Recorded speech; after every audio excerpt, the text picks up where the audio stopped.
John DeLorean was unfairly enticed by government agents into an illegal drug deal.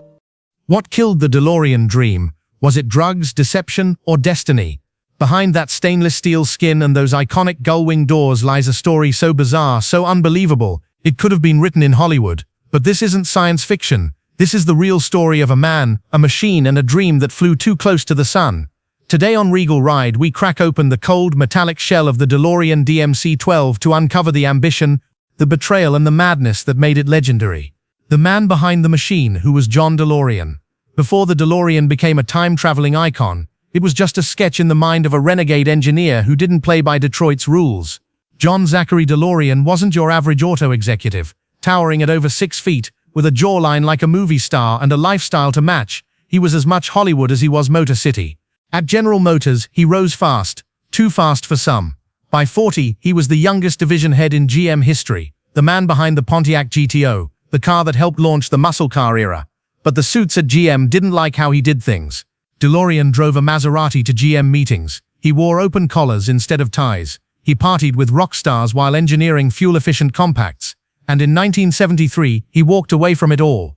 Some say he quit, others say he was pushed. But one thing's for sure, he didn't leave quietly. He was done building cars for someone else. Now he wanted to create the ultimate machine, futuristic, ethical, and unforgettable. But how do you build a car company from scratch during one of the worst economic downturns in history? A factory in a war zone, building dreams in Belfast. It's 1978. Northern Ireland is in the grip of the Troubles, a violent sectarian conflict tearing communities apart. So why would an ambitious American car company choose this place to build a factory? Simple: politics, desperation, and money. The British government, desperate to create jobs and ease tensions, offered DeLorean over £100 million in incentives, today's equivalent of nearly $500 million. In return, John promised 2,500 jobs and an economic rebirth for Dunmurry, a small town on Belfast's edge. It was a bold gamble. Most workers had never touched a car, let alone built one. Catholic and Protestant men worked side by side, unheard of at the time. But John DeLorean wasn't building just another car. He was building the future. The DeLorean DMC-12 would be unlike anything on the road, he said. A stainless steel body that would never rust. Gull-wing doors that opened like a spaceship. A symbol of peace rising from a war zone. But the dream was already straining. Costs were spiraling. Deadlines were missed. And the prototype, well, it had problems. Lots of them. Still, the world was watching. And John was racing against time and his investors to deliver the impossible. Flawed by design, the DeLorean DMC-12 struggles on the road. On paper, the DeLorean DMC-12 was a revolution. A futuristic shell of raw stainless steel, Lotus-engineered chassis, double wishbone suspension, rear-mounted engine, and of course, those sci-fi gull-wing doors. It looked like nothing else on the road, part Lamborghini, part spaceship, but under the skin, things weren't so shiny. The DeLorean's engine, a 2.85-liter V6 jointly developed by Peugeot, Renault, and Volvo, only produced 130 horsepower. That meant 0-60 in around 10.5 seconds, slower than many sedans of the era. The US version was even more sluggish, thanks to emissions equipment that choked performance. For a car that looked like a supercar, it didn't drive like one. And then came the real pain: build quality. Early models suffered from misaligned panels, faulty electrics, and sticky doors. The gull wings, stunning to look at, but a nightmare if the gas struts failed or the battery died. Testers at Road and Track and Car and Driver praised the styling but were critical of handling, acceleration, and comfort. And yet, despite its flaws, the DeLorean turned heads wherever it went. Movie stars, athletes, and millionaires wanted one. Not because it was fast, but because it was different. John DeLorean had sold the image of the future, and for a while, that was enough. But image wouldn't pay the bills, and the company's finances were starting to look as shaky as its reputation. Desperate moves, the company on the brink. By mid-1982, the DeLorean Motor Company was in deep trouble. Production had finally started, but too late. The US economy was in recession. Interest rates were sky high. Car buyers were holding on to their cash, and certainly not spending $25,000 on an unproven stainless steel oddity. John DeLorean had hoped to sell 12,000 cars in the first year, but only around 6,000 made it off the lots. Dealers were frustrated, and the British government, already suspicious of how its money had been used, wanted answers. Behind closed doors, John DeLorean scrambled to keep the company afloat. He tried to raise funds from private investors, even reached out to celebrities and oil barons. He pushed for a smaller, cheaper version of the car, codenamed the DMC-24, to win more support, but the funding never came, and the pressure kept building. Then came the moment that would seal his fate. October 19, 1982, John DeLorean is arrested in a Los Angeles hotel room, accused of conspiring to traffic $24 million worth of cocaine in a desperate attempt to finance his company. It was a headline that stunned the world. A man who once sat at the top of General Motors, now on camera, allegedly making drug deals with undercover agents. But things weren't so simple. Was it a sting? A setup? A man cornered with no way out? Trapped or guilty?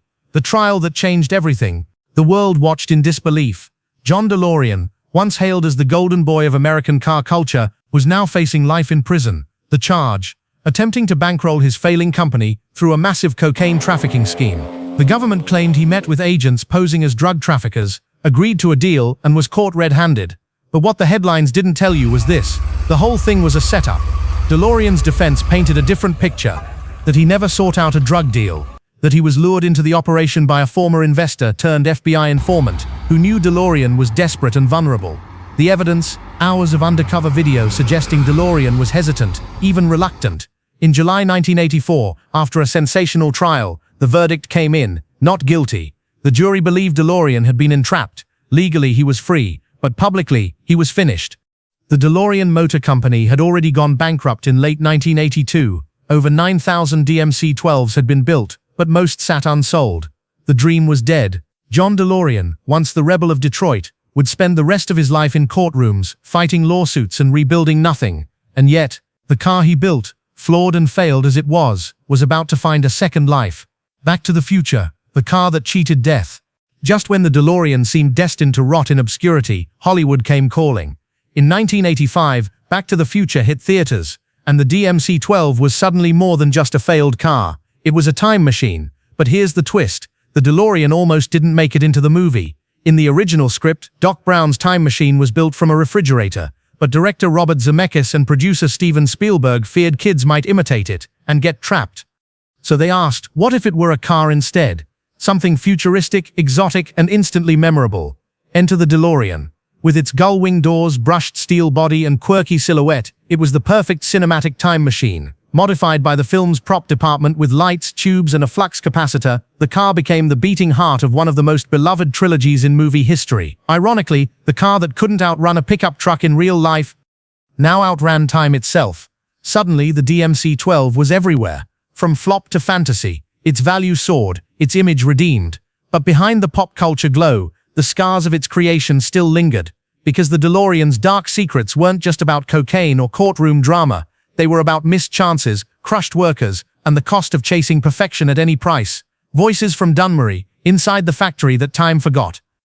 For most of the world, the DeLorean story ended in headlines.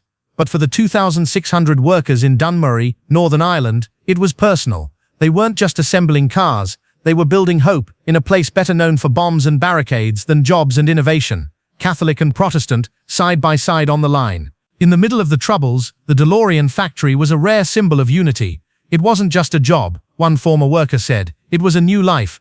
But reality hit hard. Many had no automotive experience. Training was rushed. Tools were scarce. Management, often brought in from Detroit or Lotus, clashed with local staff. Quality control. We did our best, said another worker. But we were under pressure. Unrealistic timelines. Parts arriving late. Every day felt like a scramble. Some were proud. Others were angry. Many felt betrayed. We were promised long-term jobs, one assembler recalled.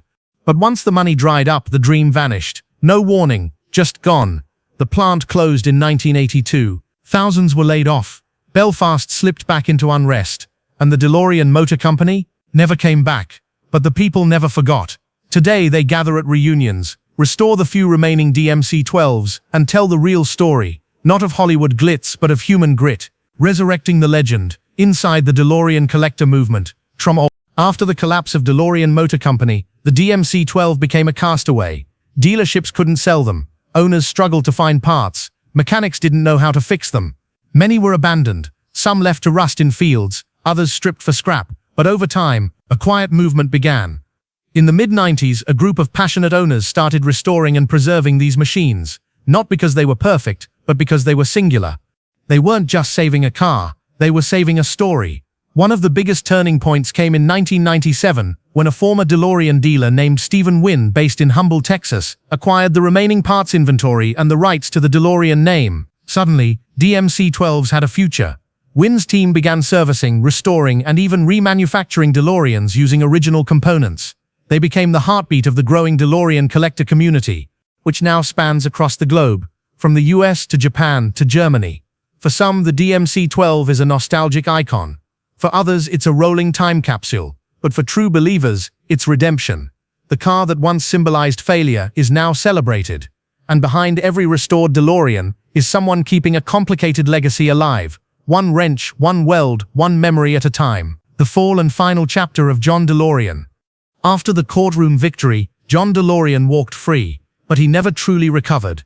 His company was gone, his reputation shattered. His personal fortune, which had once soared into the millions, was lost to legal battles, divorce, and debts. By the late 1980s, the man who once dared to take on General Motors was living in semi-isolation, moving from lawsuits to failed ventures, including a bizarre attempt to launch a stainless steel wristwatch line under the DeLorean name. He filed for personal bankruptcy in 1999, listing less than $20 in cash. His mansion in Bedminster, New Jersey, once filled with Lamborghinis, models, and moguls, was sold off. The man who had dreamed of reshaping the auto industry was now fighting to stay relevant. Yet through it all, he remained strangely unapologetic, defiant even. In public, he claimed he was a visionary sabotaged by a corrupt system. In private, he was a man haunted by what could have been. John DeLorean died in 2005 at the age of 80 from a stroke. No factories, no memorials, no final car. But here's the irony. The company that bore his name lasted just 7 years. Yet the car, it became immortal. Not because of him, but because of what it represented. Ambition, arrogance, art, and the cost of dreaming too big. Legacy of a time machine. What the DeLorean story really means. The DeLorean DMC-12 was never the fastest, never the most reliable, never the most practical. But it became something greater, not because of what it did, but because of what it symbolized. It represents the fragile collision of vision and ego, a cautionary tale of how dreams, when pursued recklessly, can destroy everything in their path, but also a reminder that even flawed things can become icons. The DMC-12 was the product of one man's rebellion, built in a factory funded by conflict, staffed by workers who didn't share a religion but shared a dream. It collapsed under the weight of its own ambition. And then, it was resurrected by a film about rewriting fate. Today, fewer than 6,000 DeLoreans remain. Each one tells a story, not just of Back to the Future, but of the dark secrets behind its birth, the brilliance of its design, and the audacity of trying to change the world with nothing but steel and belief. The DeLorean wasn't a perfect car, but it was a perfect myth. If this story moved you, don't let it vanish like the DeLorean at 88 miles per hour. Hit subscribe to Regal Ride, where history isn't just remembered, it's driven. Drop a comment below. Was John DeLorean a visionary or a cautionary tale? And tell us, if you had a DeLorean time machine, where would you go? This was the DeLorean DMC-12, a time machine's untold story. Thanks for riding with us. We'll see you down the road.